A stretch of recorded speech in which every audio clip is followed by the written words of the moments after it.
we remain steadfast in our commitment in delivering local news that matters, stories that inspire, enriching the lives of Filipinos in the Philippines and across the globe.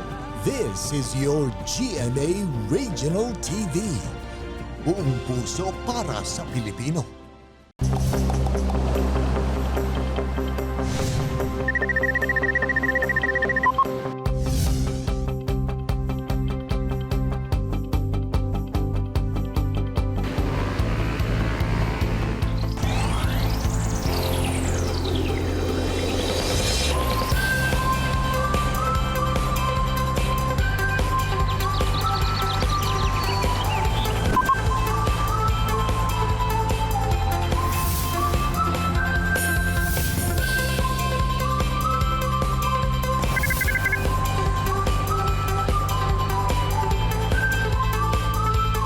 Kini ang At Home with GMA Regional TV.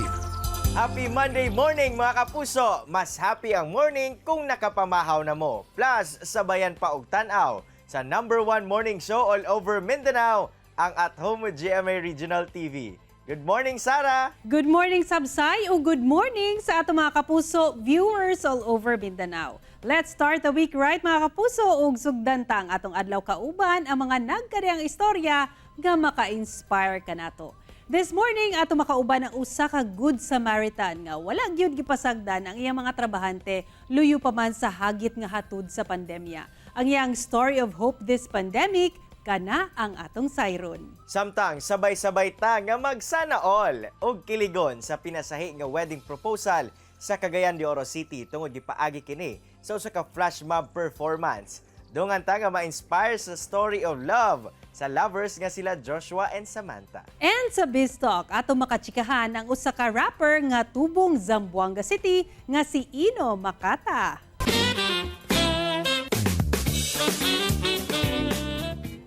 BizTalk time na mga kapuso, ug this morning ato makauban ang tubong Zamboanga nga rap artist, wala lain kundili si Ino Makata. Good morning Sir Ino and welcome sa At Home with GMA Regional TV. Kumusta po? Magandang umaga po sa lahat na nanonood at ayun, karangalan po sa akin maimbitahan sa ganitong interview. Karangalan din po sa akin masagot yung mga tanong nyo. Maraming salamat po. So Sir, kailan nagsimula ang hilig mo sa rap music and bakit rap ang napili mong genre? Sa akin kasi nag-start ako, di pa ako rapper nun eh. Simula ako sa banda. Nakaramdam ako doon sa mga kasama ko dati na parang wala kang future sa music, hindi ka marunong tumugtog. So ayun, parang na-change ako sa genre ng rap. 14 years old ako, tapos ayun, doon na ako nakinig ng mga rap song. And although nakikinig naman ako dati kasi yung mga tiyuhin ko sa Manila, mahilig sila makinig ng rap song. So naririnig ko rin yung mga pinapatugtog nila hanggang sa, ayun, kinakabisado ko lagi yung kanta ni Glock 9. Tapos nagsimula ako bilang rap artist year 2016. Biglang yun doon ako nag-start na mag-rap talaga ako. Tsaka iba kasi talaga yung rap eh. Parang nung nakita ko yung natutunan ko mag-rap, parang doon ko nalaman na yung rap yung tumulong sa akin para masabi yung mga gusto kong sabihin, mga hilanain. Ayun. Tsaka ang sarap sa feeling pag ginagawa ko. Kaya yun, nag-decide ako na pasukin itong industriya na to. At ayun, ito na ako. Okay, so ano o sino naman yung inspiration mo to do music? Yuhin ko, tsaka si Glock 9. Si Glock 9 talaga ang laki ng ambag niya sa akin bilang artist kasi bata pa lang ako, siya na talaga yung idol ko. At saka meron ako nirelease last year na Dear Glock, kanta para sa kanya. Tapos napansin niya yon, then ayun, nagkaroon kami ng konting usapan. Ayun, nakakagalak lang din kasi dati pinapakinggan ko lang siya. Tapos ayun, napansin niya yung kanta ko. So ayun, friend na kami sa Facebook, nakapag-usap na kami.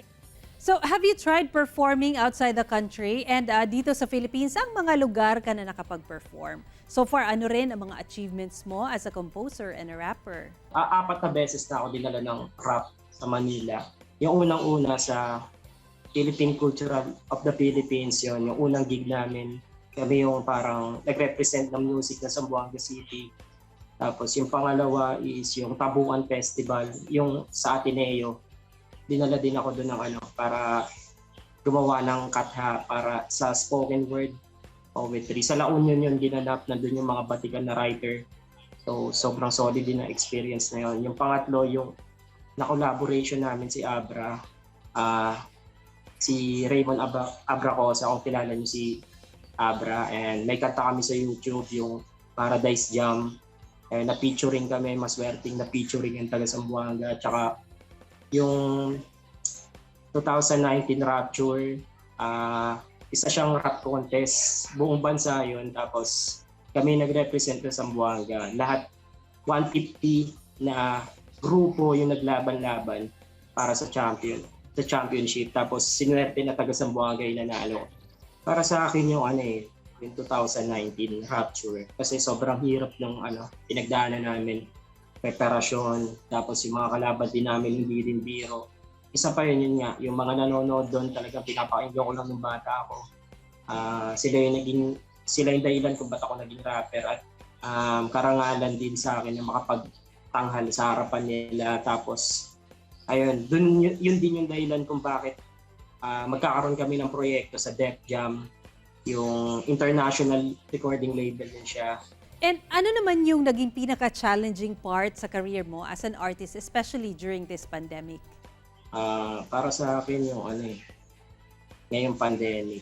Kasi dito sa Zamboanga City, bibihira lang mabigyan ng break or gig yung mga artist na tulad namin. Tapos nagka-pandemic pa, talagang sobrang naapektuhan kami sa nangyari. Kahit napakahirap kasi para sa amin, saan ka kukuha ng budget pang music video, pambayad sa beats, producing. Pero siguro ang natutunan ko lang ngayong taon, kahit anong hirap, huwag ka pa rin titigil sa ginagawa mo. Nakatapos ko lang kasi dun sa album ko na Babalabaw. Tapos ngayon, this year, may ginagawa akong EP. 5 kanta yun.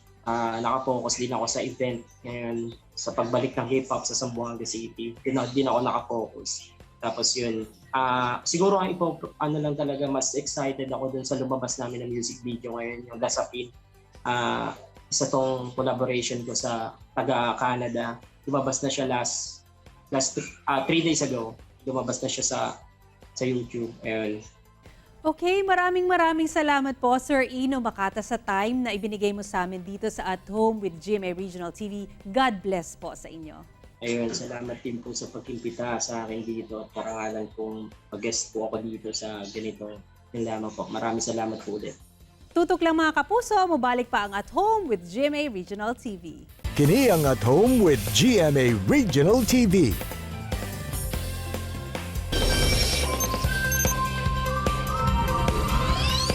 Mga kapuso, karong bagong tuig, bagong kilig na sabang atong Siron karong buntaga, sanglit laing viral couple na sabang atong makauban nga siguradong makaingon gayud tag sana all. Bitaw, di madugay nag-viral ilang mala fairy tale nga wedding proposal sa usa ka mall dinhi sa Dakbayan nga gihimo pinaagi sa flash mob dance performance. Sabay tang ila-ilahon ang soon to be Mr. and Mrs. Baha, sina Sir Crush Joshua Baha ug Ma'am Samantha Yu. Sir Joshua ug Ma'am Sam, good morning and welcome sa At Home with GMA Regional TV. Kamusta mo? Morning. Good morning, Sir Sai. Morning, Sir Sai. We're doing good actually and we're so happy to be here po. Sigurado ko nga nag-urus-urus pagayod ang gugma kaninyong duha karon tungod sa nahitabo di pa lamang madugay. Pero Sir Josh, isgutan ta. Paunsa ba nagsugod kining ideya nimo nga ingon ato man ka mag-propose kang Ma'am Sam? Oh, come on, girl.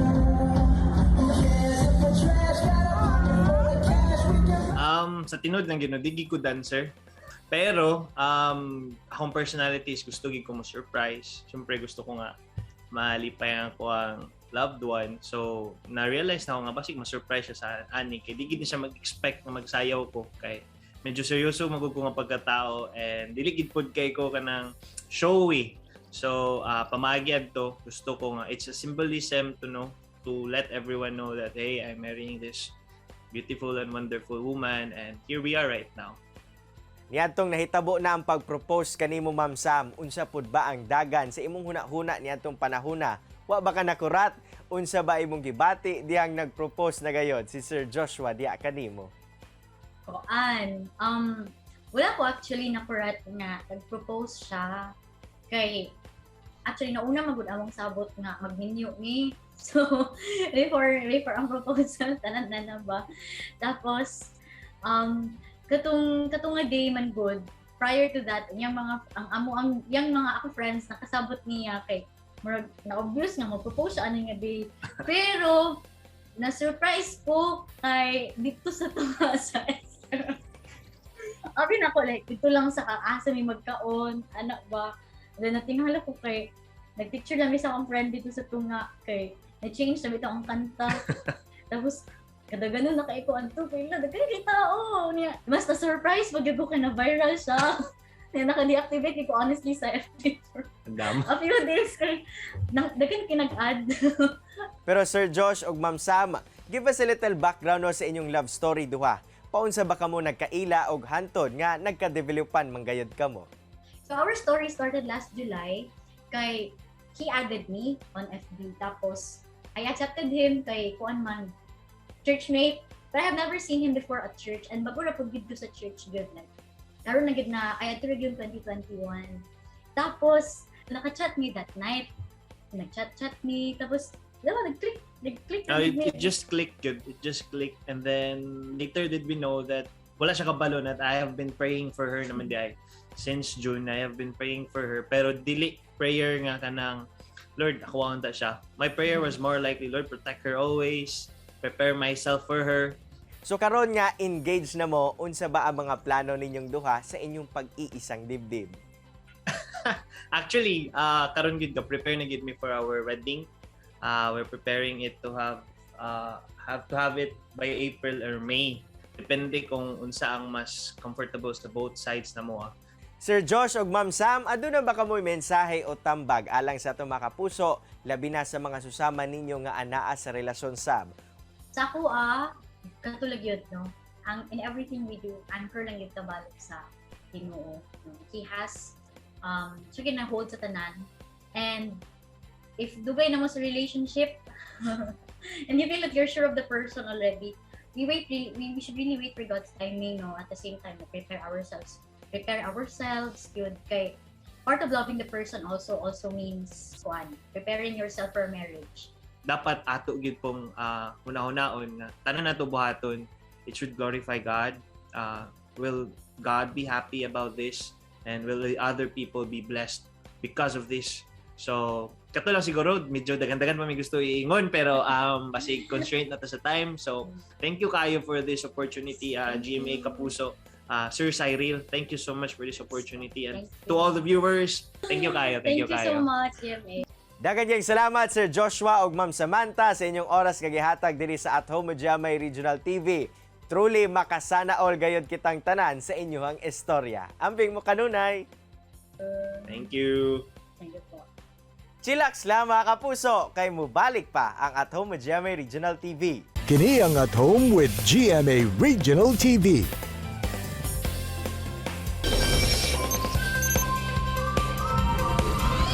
Mga kapuso, almost 2 years na ang pandemya ug kitang tanan na apektuhan gayud niini ilabi na ang mga negosyo. This morning, sayron tang inspiring stories sa usa ka entrepreneur nga usasab ka good Samaritan. Ato makauban si Jade Polizon. Good morning, Sir Jade, and welcome sa At Home with GMA Regional TV. Kumusta po? Good morning, Miss Sarah, and Happy New Year sa tanan, o good morning sa tanan mga kapuso nga nagatan-aw karon sa atong morning show diri sa GMA. Sir Jade, una sa tanan, gusto na mo may balaan, pila ka katuig sa events industry, una pa man nahimo kang successful sa imong food park business?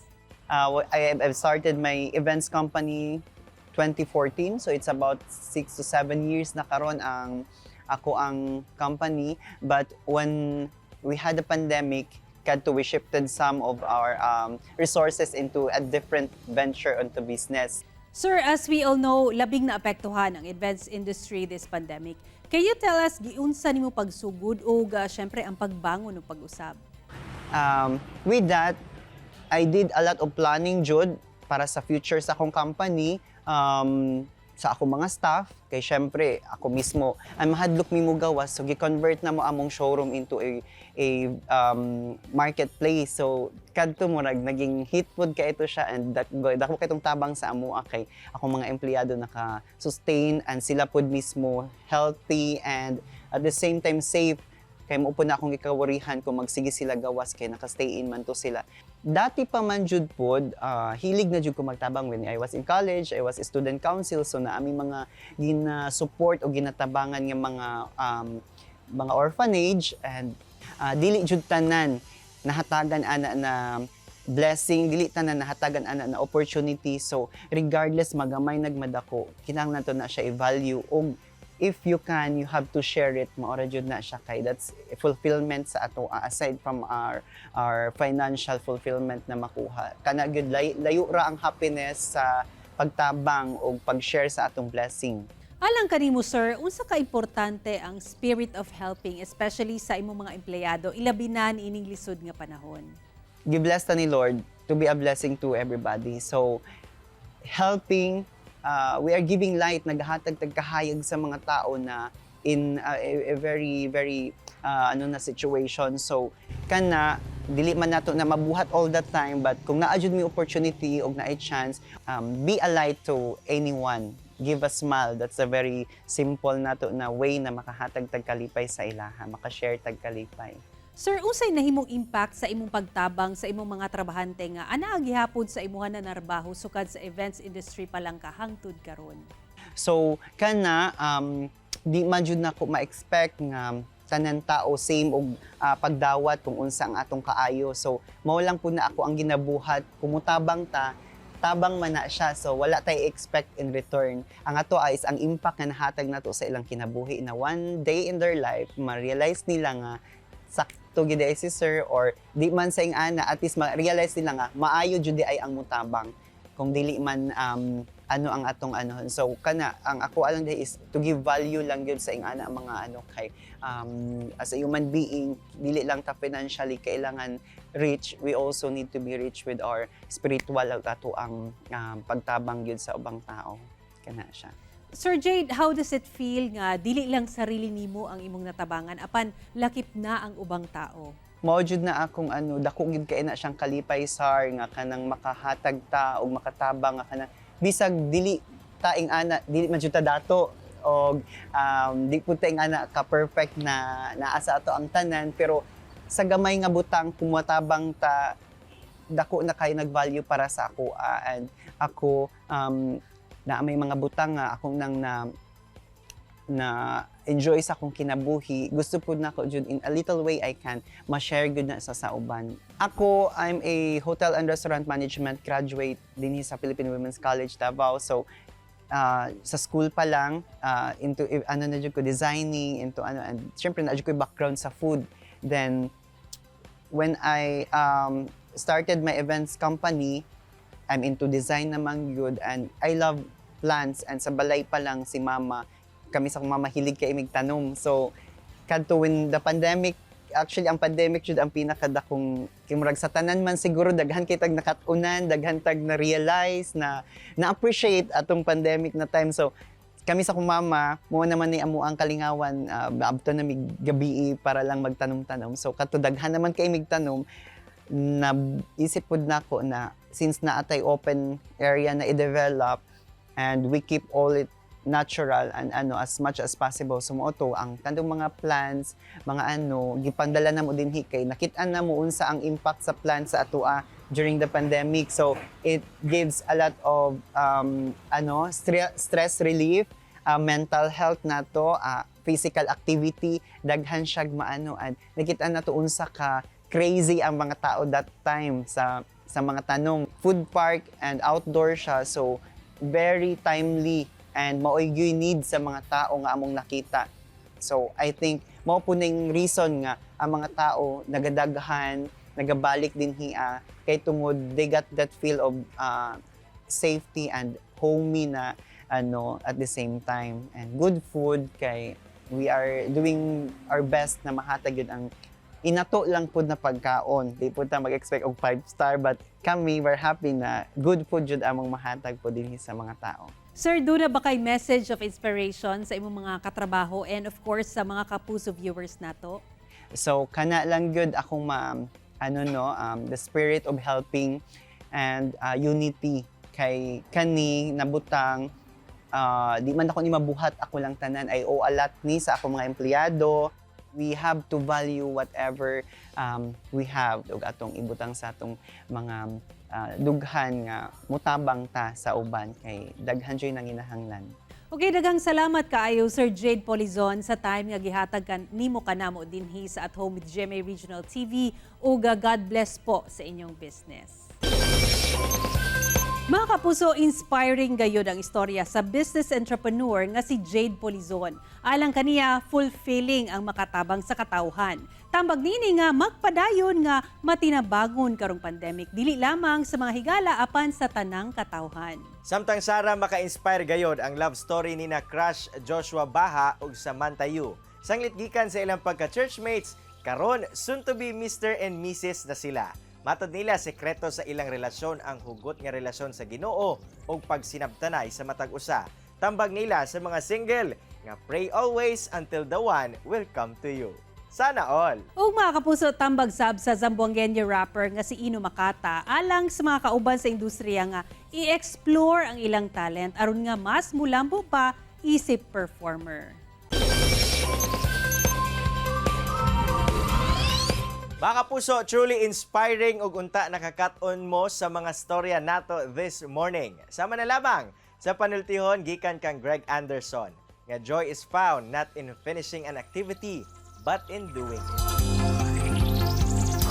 Mga kapuso, makita pagbalik ang atong episode pinagi sa pagbisita sa www.gmaregionaltv.com ug ayaw mo kalimot na mag-subscribe sa official YouTube channel sa GMA Regional TV. See you tomorrow mga kapuso! Remember, always be hopeful and always smile. Ako si Sara Hilomen Velasco. Kinisab si Cyril Chavez. Buong puso para sa Pilipino.